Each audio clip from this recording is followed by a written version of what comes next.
Medyo matagal-tagal na akong hindi nakakapag-munggo. Kaya naman, sa episode na to, yan ang gagawin natin. Magluluto tayo ng munggo. At ito yung version na may pork. At lalagyan din natin yan ng kangkong. At ang tawag dyan, simpleng-simple. Pork munggo with kangkong. Ito yung mga ingredients o yung mga sangkap na kakailanganin natin para dito sa ating recipe. Munggo, binabad ko na to sa tubig ng overnight. Pork at ang gamit ko ay lechon kawali. Pwede kayong gumamit ng hilaw na pork. Ito naman yung kangkong. Chinop lang natin. Kamatis at ang gamit ko ay hinog na kamatis. Kailangan din natin ang chicharon, ng sibuyas, ng bawang, at ng Knorr Pork Cube. Bukod sa mga ingredients na to, gagamit din tayo ng tubig at ng mantika. Ito naman yung kumpletong listahan ng mga sangkap na yan. At sinama na rin natin yung sukat ng bawat isa para nang sa ganun ay magabayan kayo.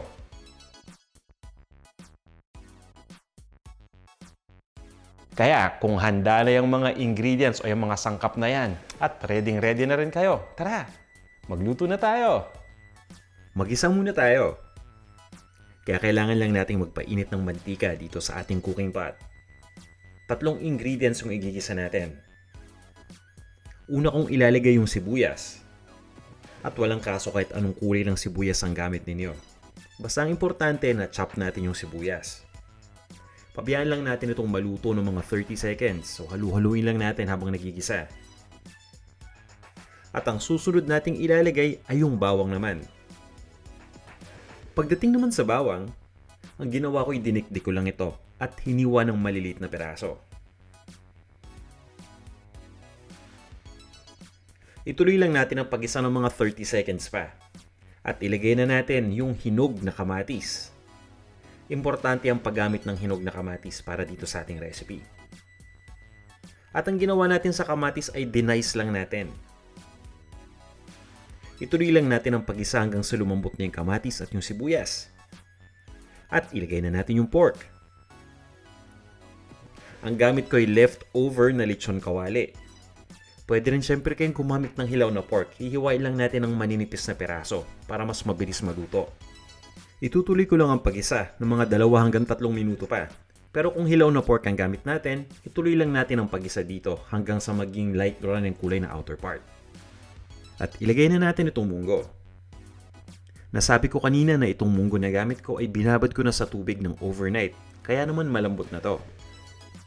Kapag ang gamit ninyong munggo ay hindi pa nabababad, yung tipong nagmamadali kayo at gusto nyo magluto kagad ng munggo, ang gagawin natin dyan ay lulutuin lang natin ng mas matagal.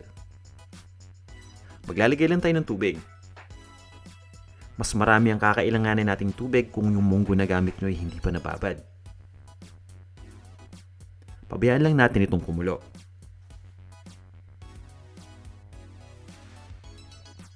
At once na kumulo na, ilalagay na natin yung pampalasa. Ito yung nagpapasarap dito sa ating pork munggo. Para maging talagang lasang-lasa natin ang pork, naglalagay ako ng Knorr Pork Cube. Isang peraso lang, sapat na para mapalasa itong buong dish natin. Haluin lang natin at tatakpan ko lang. Itutuloy ko lang ang pagluto ng mga 30 minutes o hanggang sa tuloy na talagang maging napakalambot na ng munggo. At this point ay malambot na yung munggo. Nakuha ko na yung gusto kong texture. Yun nga lang na-absorb na lahat ng tubig. Kaya magdadagdag lang tayo ng konting tubig.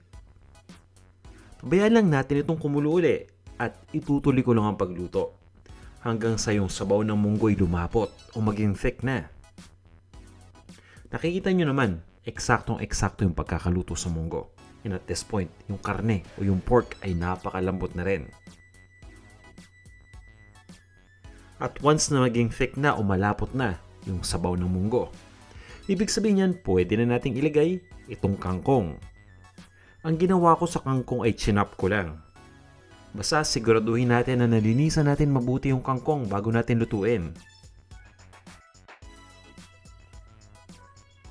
Ilagay na natin kaagad itong chicharon. Itong chicharon ay chinop ko lang ng malilit na piraso. Yung iba sa atin na sanay gumamit ng dinurog na chicharon o yung crushed chicharon, pwede rin natin gawin yun. Lutuin lang natin ang mga 2 minuto at pagkatapos ay timplahan na natin. Ito na yung ground white pepper, pwede kayong gumamit ng ground black pepper. At ito naman yung patis. Nasa sa inyo kung gaano karami. Importante, tikman muna natin itong ating munggo bago tayo maglagay ng patis. Haluin lang natin ito.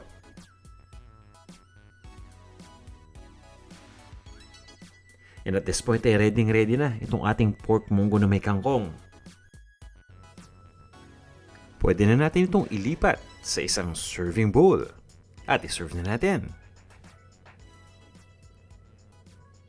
Ito na ang ating pork munggo with kangkong. Tara, kain na tayo!